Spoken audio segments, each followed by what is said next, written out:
cartoon story where every tale comes to life. একবার এক রোগা দুর্বল গাধা ছিল।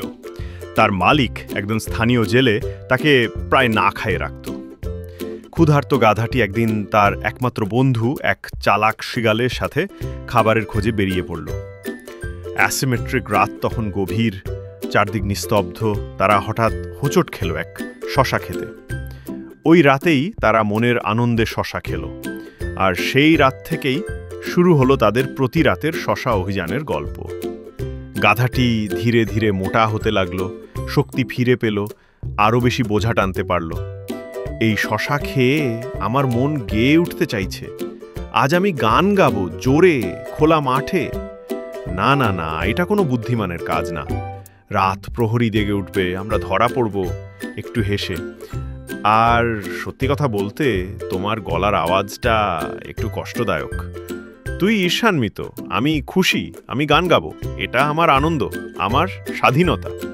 শিয়াল বারবার সতর্ক করল, কিন্তু গাধা শুনল না।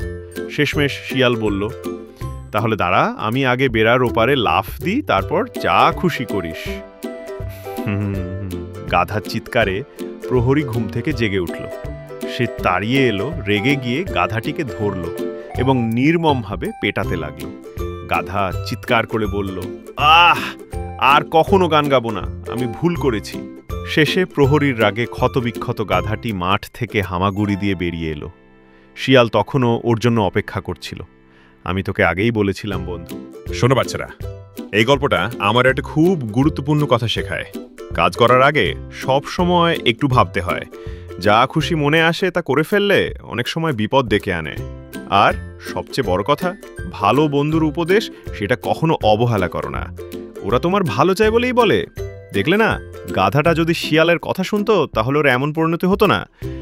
তোমরা যেন সব সময় বুঝে শুনে কাজ করো, আর বন্ধুদের কথা মন দিয়ে শোনো, ঠিক আছে তো? হ্যাঁ, এরকম আর মজাদার শিক্ষামূলক গল্প পেতে চাইলে আমার চ্যানেলটাকে একটা লাইক দাও, সাবস্ক্রাইব করে ফেলো, আর পাশে থাকার ঘন্টাটা ওটা চাপা দিও, তাহলে কোনো গল্প মিস হবে না, বুঝলে?